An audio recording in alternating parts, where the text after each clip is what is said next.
Hola, ¿cómo están? Espero que se encuentren bien, que su día vaya bien en este día del amor y de la amistad, que reciban eh, muchos abrazos y, y muchos, y muchos besos. El día de hoy, pues vamos a trabajar un tema que a mí me gusta mucho y que tiene que ver con las fuentes y los recursos de información, que es algo que me parece que a veces nos olvidamos de ello y que es fundamental para nuestro conocimiento. Eh, las fuentes de información se le domina así al lugar o el espacio en donde el espacio físico o el lugar físico en el que uno encuentra información y se la apropia o como se dice ahora, la consume. Tradicionalmente, históricamente, las fuentes de información pues eran las personas, la historia oral, las historias orales que todas las culturas del mundo tuvieron, eh, y que era la manera de reproducir la vida cotidiana, los conocimientos que se daban del entorno. Entonces, las personas eran las primeras fuentes de información. Con el desarrollo de la escritura, las personas pudieron plasmar sus ideas y eso hizo que trascendiéramos en el espacio y en el tiempo, ¿no? Pues las grandes civilizaciones como la China, las egipcias, los griegos, incluso pues aquí también nosotros, los aztecas, los mayas, pues utilizaban tipos de escritura iconográficas para plasmar pues su entorno, sus descubrimientos, sus hallazgos. eh, y bueno, mucho se hizo a nivel escrito, en papiros y en pergaminos. O sea, hay un libro, que lo estoy buscando ahorita, eh, que hace un autor argentino, Scolari, que habla de las guerras de las plataformas, o sea, un poco lo que estamos viendo ahorita a nivel eh, tecnológico, pero él habla que también que en la escritura se desarrolló, hace como el símil de plataformas entre el pergamino y el papiro, y que, bueno, pues eran fuentes de conocimiento muy, muy importantes que tenían esas civilizaciones. Incluso comenta que eran poder, o sea, que generaban algún tipo de poder en los gobernantes de aquella época. Entonces, después de eso, pues ya en Europa, me imagino, ahí no tengo el seguimiento, pero me imagino que ha de haber sido en Europa el, el hecho del libro, ya empastarlo, por ejemplo. El pergamino, como ustedes se acuerdan, pues es papiro, pergamino, si se doblaban y bueno, dicen que la biblioteca de Alejandría pues guardaba mucha información de aquella época. Entonces, pues la historia ha sido esa, hasta que llega el libro, y hay dos acontecimientos importantes con el libro. Una, que era pues la reproducción del mismo en escrito. Hay una película muy buena de los años 80, que se llama El nombre de la rosa. El nombre de la rosa narra la historia de cómo había libros malditos, que así los señalaba la iglesia, y que los tenían en una torre muy alta para que nadie los pudiera alcanzar. Incluso los padres o los eclesiásticos le ponían veneno a la parte de arriba, a la punta de arriba del, porque también que así le hacemos con la saliva. Entonces, si le hacías tú así y metías el dedo, le ponían veneno. Entonces se morían y así descubrían quién los había consultado. Es una película, es libro y película en el nombre de la rosa. Esa es una de las cuestiones importantes. La otra era la imprenta. Eh, Cuando nace la imprenta, Gutenberg, que la desarrolla, pues cambia la dinámica de la reproducción. Antes, aquí lo estoy tratando de encontrar en un libro digital que tengo sobre ese tema, contrataban a copistas, ¿no? Copistas eran personas que se dedicaban a copiar. El primer manuscrito original se lo pasaban a una persona, lo copiaba y así ya había dos manuscritos. Esos dos se pasaban a dos más que los hacían y ya eran cuatro y así sucesivamente hasta pensar, no sé, 10, 20 reproducciones del libro hasta que pues ya dijeran el dueño que ya no. Y bueno, con la imprenta de Gutenberg, pues ya es un trabajo mecánico. La prensa, porque si era prensarlo, ya con las letras hechas de hierro, con tinta, imprimir. O sea, imagínense una hoja, este, en lo que yo hago esto y lo quito menos de un minuto, menos de un minuto. Y cuando lo hacían los copistas, eh, pues se podían tardar media hora, una hora, ¿no? Aquí miren, copistas, impresores e inquisidores, bueno, porque siempre la Inquisición ese era un poco lo que les quería decir en el nombre de la rosa, ¿no? Los inquisidores, que eran los que no estaban a favor de cierta eh, versión de la realidad que en un momento u otro pues iba en contra de las leyes de la iglesia en esa época, 1300, 1400 estamos hablando, y bueno, pues ellos eran los que pues castigaban a las personas que tenían, ¿no? Bueno, entonces, pues ya los impresos, pues se fueron reproduciendo y el libro tomó digamos, una ruta muy importante, ¿no? Aquí estoy leyendo, en este libro que les digo, que la Biblia fue uno de los primeros eh, libros que se editaron en 1450. Aquí dice, solo podemos confirmar que con la publicación de su famosa Biblia de 42 líneas, una obra que todavía hoy sigue sorprendiendo por su perfección, Gutenberg dio inicio a un proceso irreversible en la transformación de la cultura occidental. Hola, Ana, ¿cómo estás? Estoy hablando de las fuentes de información, ¿sale?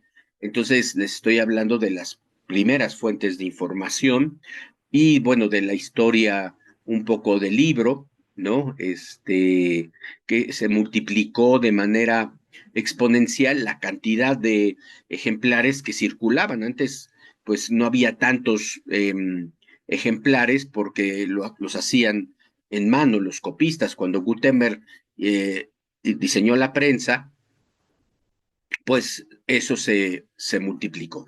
Entonces, en todos esos años, muchos siglos, el libro se convirtió en un poco como lo veníamos diciendo antes del papiro y del el pergamino, pues en donde las civilizaciones plasmaban su conocimiento.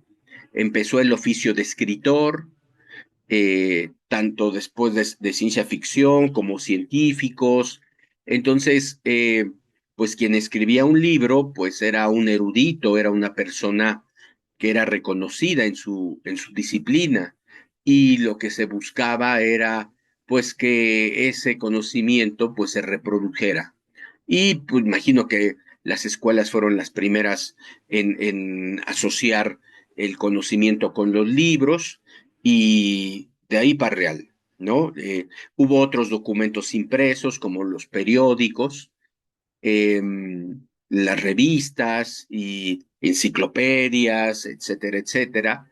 Eh, pero bueno, el libro siempre fue, digámoslo así, la fuente de información oficial en donde nosotros adquiríamos conocimientos. Por ejemplo, yo, mi licenciatura y la maestría eh, en libros. Mi licenciatura fue de 1985 al 90. Internet ni se asomaba, o sea, ni se asomaba todavía. Ya existían tecnología de Internet diferente a la que tenemos ahorita, pero ya había. Y cuando hice mi maestría del 92 al 96, apenas estaba, ya ahora sí, ahí ya asomaban las narices el Internet, pero de todos modos, nuestro conocimiento eran libros, copias, eh, algún artículo de una revista científica, eh, pero nada más.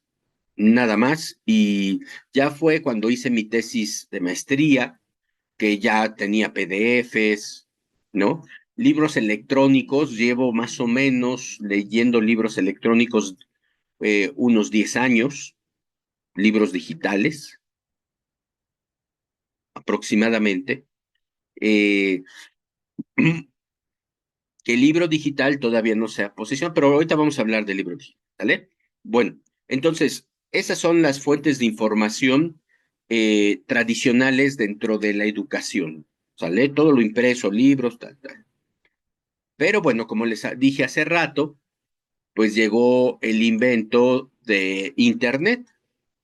Llegó el invento de Internet, que es una, pues, red de intercambio, de distribución, de circulación de información, inventada, hasta donde yo tengo entendido, eh, por el gobierno, por los militares de Estados Unidos, para poder tener la información estratégica en muchos lugares de la Unión Americana, y no solamente en Washington, porque tenían miedo de que si había un ataque nuclear en esas zonas, pues se quedaran sin esa información estratégica, que me imagino que era desarrollo tecnológico, decisiones, etcétera, etcétera.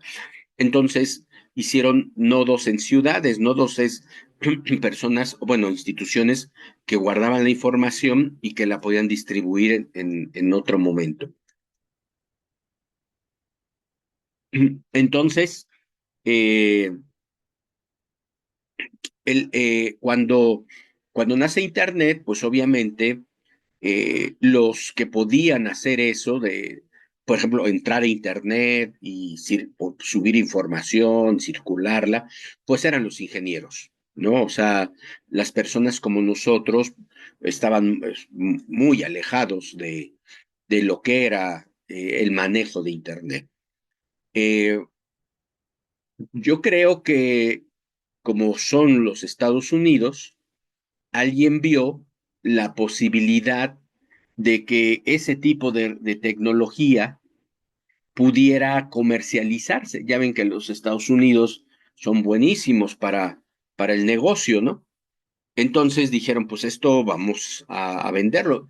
Y que va de la mano, si ustedes se acuerdan un poco de la historia de la computación, les recomiendo que vean una película, no sé en qué plataforma, creo que incluso puede estar en YouTube, fíjense, creo que puede estar en YouTube, eh, que sería Los Piratas del Valle del Silicon. Déjenme buscarla. ¿Me estás buscando? Ah, gracias. Los Piratas del Valle del Silicon, que es el Valle del Silicon, es una región en los Estados Unidos, eh, en California, cerca de San Francisco, que, que se asentó muchos chicos innovadores de los años 60, de los años 70. Y ahí hablan, por ejemplo, del desarrollo de la computadora personal a partir de dos personas importantes, Steve Jobs y Bill Gates, que es muy interesante porque como, la, como hoy vemos, por ejemplo, que hay un duelo entre dos personas, Elliot Moss y, y otra persona que se llama Altman, que es el que creó el chat GPT. ¿Perdón? No, no está, no es, nada más hay cortos, me avisan, pero búsquenla en alguna plataforma, a ver en qué, pero es buena esa, porque te muestra cómo es el surgimiento, y la idea era que, pues, denunciar puro pirata, ¿no? O sea, el desarrollo tecnológico fue porque se robaban ideas de otros. Bueno, eh, el Internet se pudo digamos, usar no solamente en cuestiones militares, estratégicas, sino también las universidades, las secretarías de gobierno en Estados Unidos empezaron a usarla. Yo me acuerdo que por ejemplo, en el año 90, 89, 90, tomé clases de computación, pero eran enseñarme a manejar procesadores de palabras. O sea, era muy sencillo, no necesitabas, era lo más amigable que había en ese momento. Todavía no había internet. Internet tuve, creo que por el año 95, 96, que compré un modem, pero era muy complicado. O sea, como que tenías internet, pero luego, ¿qué hago? ¿No? ¿A dónde voy? Bueno, revisamos correos electrónicos, ahí sí había posibilidades, pero no era el correo electrónico que ustedes conocen, ¿no? Sino era un correo muy rudimentario, pantalla negra, letras azules, amarillas o verdes. Era muy limitado el uso del correo. Em, pero fue en el año más o menos noventa y tantos, que ahorita les digo qué año es, aquí tengo una imagen, que un investigador inglés, eh, Tyson Lee, fíjense que se dio a la tarea de crear sitios web. Esto, por ejemplo, ustedes cuando entran a la prepa, pues están entrando a un sitio web, ni más ni menos. Un sitio web que lo presta una empresa que se llama Module, pero que lo podemos nosotros manipular. En este caso, mis compañeros de la prepa, mis compañeros ingenieros, pueden utilizar, eh, pueden manipular ese, mm, ese sitio. Hola Jessy, ¿cómo estás? Bueno, entonces, Em, es que estoy tratando de buscar esa imagen, pero ya no le. Aquí está, miren, aquí está. 26 de febrero. Pues tiene poquito. Más bien va a ser cumpleaños de la web. El 26 de febrero del año 1991. ¿Cuántos años va a cumplir? ¿34 años o 24 años? 34 años. Eh, la web que revolucionó Internet. ¿Sale? Él lo inventó en esa época, pero ya se empezó a comercializar unos 4 o 5 años, porque lo que hizo este hombre, Tim Berners-Lee, lo que hizo fue, este, lo que hizo fue hacer lo que le llaman un código abierto. ¿Qué es un código abierto? El código abierto es que todas las personas que sepan de informática van a poder manipular esa página y subir información. O sea, en pocas palabras, lo que hizo Tim Berners-Lee fue a dar la oportunidad de que la gente pudiera colgar información y distribuirla. Fíjense, eso es muy interesante porque los sitios web empezaron a proliferarse eh, y muchas empresas empezaron a hacer sitios, los periódicos, los gobiernos de los países, o sea, mucha gente empezó a querer poner información, o sea, como una alternativa a los medios tradicionales masivos, que era radio, cine y televisión, pero la peculiaridad de las páginas web es que no eran masivos, sino que iba a entrar quien le interesara esa información, ¿no? Entonces empezaron a colgar información, como le dicen, científicos, investigadores, maestros, ¿no?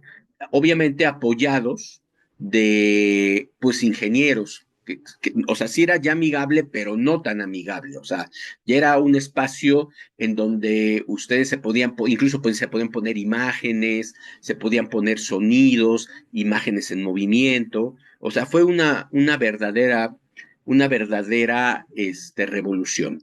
Y aquí hay un momento muy importante porque se empieza a crecer la red, empieza a crecer esta red de www, HTTP, www, y empieza a crecer, la gente empieza a subir información, pero ya estamos hablando de miles, hasta de millones de sitios, y, y a alguien se le ocurrió hacer un buscador, hacer un buscador que ayudara a las personas a encontrar la información de manera más rápida. Eh, y así nació Archibelli, creo que se llama el primer motor. Altavista era otro motor, Yahoo, ¿no? Y pues 20 años, creo, veintitantos años, 25, Google, que Google se convierte en el motor más usado porque justo tiene un tipo de tecnología que, que por medio de arañas les llaman, ¡pum! O sea, te buscan la información. Tú, con lo que les dije en la clase pasada, haces el fraseo, o sea, fraseas,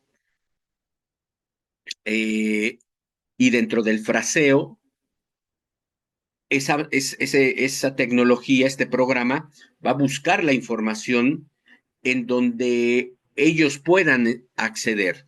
O sea, Google no es todo Internet, ¿sale? Google lo que hace es como el universo en expansión, ¿no? El universo en expansión. Hay cosas que tiene Google y hay otras cosas que no tiene Google. Y eso lo puede tener Yahoo, lo puede tener Bing, y Bing no tiene lo que tiene Yahoo. Pero Google se convirtió en el buscador más efectivo del mundo. Y bueno, el 90% del tráfico de información, de búsqueda de información, pasa por Google. O sea, es impresionante, ¿no? O sea, Google se posesionó eh, en todo el mundo y dejó a los otros en una carrera muy, muy pequeña. Como pasa mucho con algunas tecnologías, por ejemplo, Facebook, pues es la red o Instagram que más se usa. Bueno, ahorita le entró la competencia muy fuerte de TikTok, por ejemplo, Twitter ya tiene otra competencia, Blue Sky. Entonces, casi siempre hay una empresa tecnológica líder, bueno, el ChatGPT, que es OpenAI.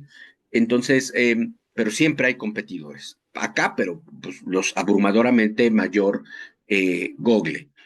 Em, pero Google, pero Google no es una fuente de información. Y esto es lo que Ana Noemí y Jessica quiero que les quede claro. Y los que nos escuchen, no es una fuente de información. ¿Sale?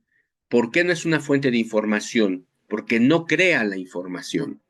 ¿Sale? La fuente de información es quien te la crea. El libro, por ejemplo, el autor utiliza un medio, que es el libro, un autor utiliza un medio, que es el periódico digital o los blogs, por ejemplo, a ver si les enseño un ratito un blog que a mí me gusta mucho, este, que, que se puede consultar. ¿Sí me explico? O sea, Google es un recurso de información digital que me lleva a la información. El problema de esto, espérenme, un segundo.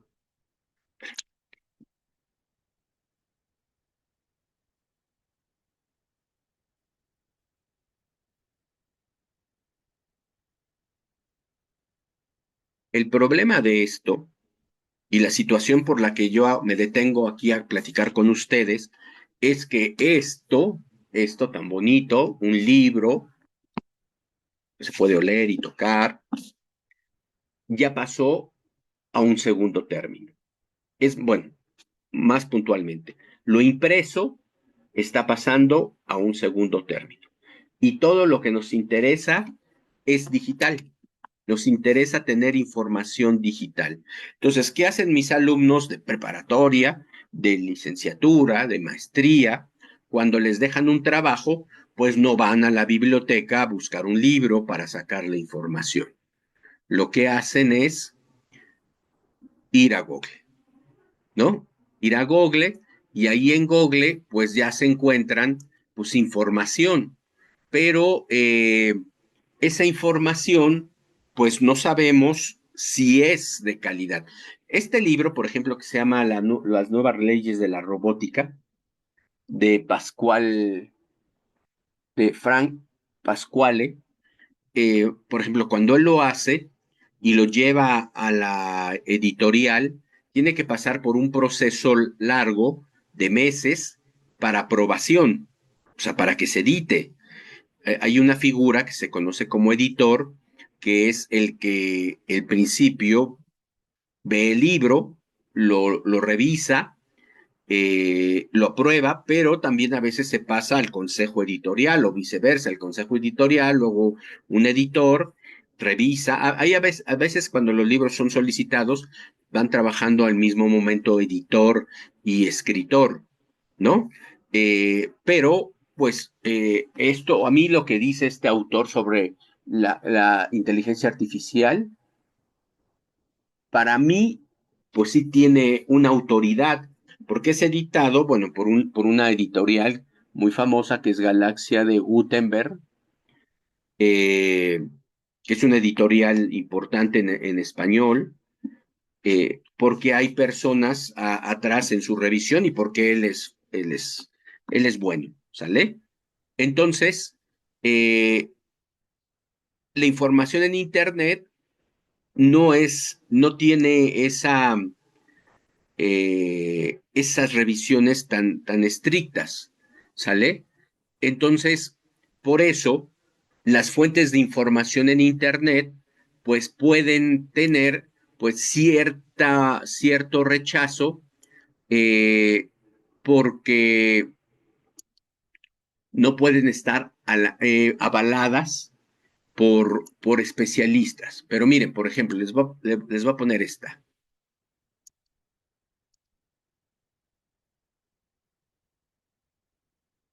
Por ejemplo, este es un blog que hace un especialista que se llama Carlos Alberto Escolari. Carlos Alberto Escolari es un argentino de Buenos Aires, no, de Rosario, que vive ahorita en Barcelona. Es un investigador eh, muy reconocido, maestro, que nació en Rosario, Argentina, y se fue a vivir a Italia y luego se fue a vivir a Barcelona y es muy bueno, muy bueno. A mí me encanta leer lo que él escribe, yo lo leo. Y he tenido la posibilidad de platicar con él, lo conozco en persona, es una muy buena persona. Bueno, él publicó el febrero 12 del 2025, o sea, hace 2 días, investigar las polarizaciones entre fugas, asimetrías y migraciones. Él es especialista en comunicación y nuevas tecnologías. Entonces, él está viendo un fenómeno eh, en redes sociales como X, que hay un proceso de polarización. ¿Qué quiere decir polarización? Que la gente está chocando muy fuerte, que la gente se está peleando. Un poco, Ana, con lo que pasa en Argentina con Milei, ¿no? Que genera mucha polarización, ¿no? Y que yo estuve en una conferencia con una periodista argentina, pero ella está, yo creo que debe estar como a 3000 kilómetros de ti, Ana, porque ella está en el sur. Dime una región del sur, así, una ciudad importante del sur de Argentina. A ver si me acuerdo. Santa Cruz, la Patagonia y Ushuaia. Patagonia, por ahí. Santa Cruz, creo. O sea, el sur. Sí, Es una periodista anti-Milei y nos contaba, pues, que estaban peleándose. O sea, no podía criticar a Milei porque saltaban ahí personas y y la criticaban, la ofendían. Eh, no sé si sepan ustedes que una mujer es más propensa a ser ofendida en redes sociales que un hombre. Estaba leyendo sobre científicas. El pensamiento científico, fíjense lo que les voy a decir, y quien más bien, quien hace la ciencia, eh, hombres y mujeres, ahora por la tecnología que estamos viviendo, también se están convirtiendo en difusores de su propio trabajo. Entonces hay personas que pues dan conferencias, hacen videograbaciones, hacen TikToks, hacen Instagram, hacen videos y se convierten en YouTube y se convierten en difusoras de su propio conocimiento y de otros. Estaba leyendo uno en una revista que es muy buena, que se llama Guaire, que así también no son muy reconocidas, les ponen muchos pretextos y las ofenden mucho. Entonces, esta periodista igual era muy ofendida, o compañeras eran muy ofendidas porque criticaban a Milei. Bueno, entonces, para decirles, Alberto Escolari hace este escrito, miren, aprovecho para decirles que si yo tomo una cita de aquí, si yo tomo una cita de aquí, es página. Perdón, es que entró alguien a mi casa y dije, ¿quién entró? Es párrafo, ¿sale? No página, ¿sale? Porque no está paginado, ¿sale? Bueno, ese es como para las citas, ¿sale, Jessica y Ana? Por si quieren citar algo de una página web, acuérdense que las páginas web no dan pa, este, eh, páginas, sino dan párrafos. Bueno, eh, él hace este escrito el 14. ¿Cuándo lo ha de haber terminado? Pues yo creo que lo terminó el 13. Yo creo que lo hizo este artículo, conociendo su capacidad de Carlos Escolari, Pues yo creo que lo hizo en 2, 3 días. Así les digo, 2, 3 días. Él ha de haber hizo entrevistas, bueno, un poco, ha de haber llevado una semana porque hace entrevistas, miren, hace entrevistas a especialistas en medios y tiene que rescatar lo mejor de las entrevistas para ponerlo. Pero ni una semana. O sea, porque ese es un artículo, se le conoce como de divulgación, no es un artículo científico. Los artículos científicos tienen un proceso mayormente de revisión muy puntual, ¿no? Muy, muy puntual. Entonces, eh, esto es lo que nos da los modelos digitales de publicación, que yo pueda hacerlo en el tiempo que yo quiera, que no dependa de la editorial Galaxia de Gutenberg, que no dependa de editores, sino aquí soy yo.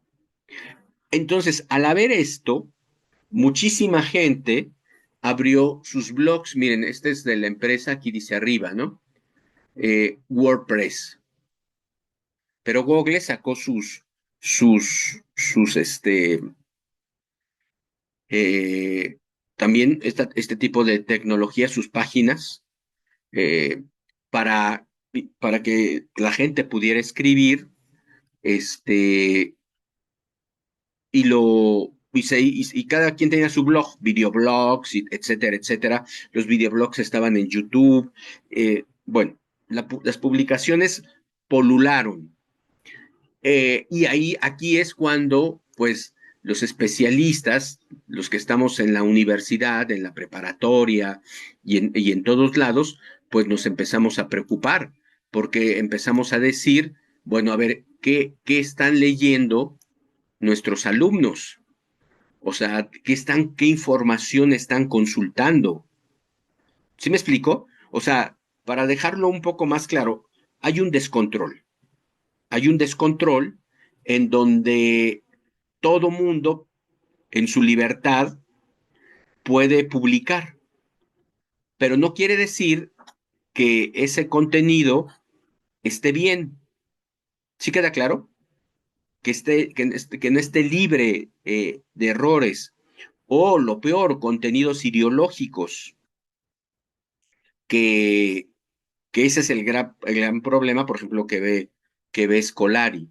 Entonces, eh, esa es la preocupación de muchos de los profesores, de que tus fuentes de información sean de calidad y que sean confiables. ¿Y por qué es importante? Porque lo que yo leo en este libro, o lo que yo leo de Scolari, o lo que tú me escuchas, ¿no? Implica una formación intelectual. ¿Me explico? O sea, no es nada menor, porque lo que tú leas, lo que tú escuches, lo que tú veas, te está formando ideológicamente y te está formando como persona. ¿Sí? ¿Sí queda claro? O sea, te está formando. Y tus éxitos académicos o tus éxitos profesionales o la calidad que tú tengas como estudiante o como profesionista va a depender de tus fuentes de información. Ajá. Entonces, por eso no es algo menor el preocuparnos por esto. Y si esto era complejo, o sea, si esto nos preocupaba mucho, imagínense ahora con la entrada de la inteligencia artificial, con la entrada de el chat GPT, de DeepSeek, de Copilot, de Gemini, ¿no? Y de los más que hay, eh, pues no sabemos qué información les están dando a nuestros alumnos. Y lo peor de todo también, que eso es otro tema, que los alumnos pues están dejando que esta tecnología este, les haga sus trabajos. Entonces ellos nada más ponen, hazme un ensayo sobre la importancia de la lectura en Internet, debe de tener estos aspectos y te hace el chat, pues la actividad que le estás pidiendo. ¿Cuál es el riesgo? Que a veces ni lo leen, nada más ven que ya lo puso, cortan, pegan y lo ven. O sea, no estamos queriendo pensar, no estamos queriendo. un- un-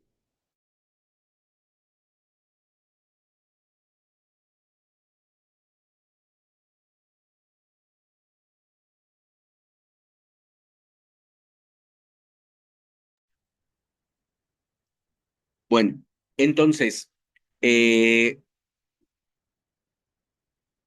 yo aquí tenía unas diapositivas que les quería enseñar, por ejemplo, de lo que yo hacía cuando era más joven, pues ir a las bibliotecas. Mi preparatoria o mi colegio, bachillerato, estuve en el CCH, Colegio de Ciencias y Humanidades, Naucalpan, eh, pues tenían una biblioteca, ajá, y cuando no había ese libro, pues teníamos que ir a otras bibliotecas. Pues, si quieres, Ana, déjame a ver si dentro de 8 días les preparo una clase sobre el chat, ¿sale? Cómo hay que usarlo, ¿sale? Porque no es, ahora sí, una tecnología maldita que hay que quemarla, no, no, no, no. Es una gran tecnología eh, que tenemos que saberla utilizar. Y en educación cumple el rol de un agente educativo. Se los explico ese día porque es un tema algo complejo, pero, por ejemplo, es la primera vez en la historia de la humanidad que un agente educativo no es un ser humano, sino una tecnología. ¿A qué me refiero con agente educativo? Yo soy el maestro, ustedes son las alumnas. Hay directivos, hay políticos que están en el campo de la educación, ¿no? Por ejemplo, nuestro secretario de Educación Pública, Mario Delgado, es un agente educativo, porque él se dedica a delinear las políticas educativas y todo su equipo de directivos, ¿sale? Uno como profesor es el que está, como se dice coloquialmente, en la trinchera, pues haciendo el trabajo de informar significativamente a los alumnos sobre pues, un tema, en este caso, todo lo que implica la argumentación. O sea, ¿por qué es importante estos temas en la argumentación? Porque esto es tu materia prima. O sea, yo siempre les digo, porque si tu información no es de calidad, tus argumentaciones no van a ser de calidad. ¿Sale? Por muy bien que las puedas estructurar técnicamente, pues, quién sabe, ¿no? O sea, eh, eh, como les digo, en la polarización, que está ideológicamente, por ejemplo, en México también estamos viviendo una polarización, no tan fuerte como en Argentina, porque aquí el 70, 60, 70, 70, 80% en las encuestas están a favor de la presidenta. O sea, es alto, 70, 80%. Pero, por ejemplo, en Argentina, casi están en un 50-50, ¿no? Un 55 que apoya a Milei o un 55 que no lo apoya contra un 50. Entonces ahí sí se ve una polarización muy fuerte, en Brasil también, ¿no? Entonces, eso genera que pues hay que estar bien informados para si uno quiere entrarle al debate público, ya sea en redes sociales o en cafés o en bares, pues tenga la información debida para poder defender una postura. Es lo que estamos viendo en el foro, ¿no? En los foros de Aprendamos, justo es eso. ¿Cómo puedo yo argumentar cuáles son los temas cómo defiendo una postura? Bueno, defender una postura implica tener información y tener información buena. Por eso los datos estadísticos son muy importantes y saber quién produce esos datos estadísticos. Bueno, aquí les pongo una serie de imágenes. Esta es la biblioteca de la UNAM, la biblioteca central, que es bellísima por fuera. hecha en 1954. La fachada son piedras y piedras de todo el país, de los 32 estados. No, bueno, en esa época 31 estados, ¿no? Es patrimonio de la humanidad, para que se den una idea, porque es hermosísima. Esta es una hemeroteca, biblioteca hemeroteca, que está en Valderas, en el centro de la Ciudad de México. No sé si la conozcan, Ana Jessie, si conozcan el centro y conozcas Valderas. Bueno, ahí es una biblioteca que era muy tradicional en mi época de licenciaturas, SH. Aquí son las librerías, que también es otra de las opciones. Eh, si tienes un poco de dinero, bueno, en mi época los libros costaban 100 pesos, 200 pesos. Eh, Ahora, pues un libro como este sale en 400 pesos. Entonces, sí implica, bueno, pues que tienes que ahorrar algo de dinero para poder comprar libros eh, es que hay diferentes precios de libros dependiendo del editorial y dependiendo de qué trate. Por ejemplo, estos libros, como son de temas recientes, sí te pueden llegar hasta 500 pesos, ¿no? Bueno, aquí está un poco resumido lo que les quería decir.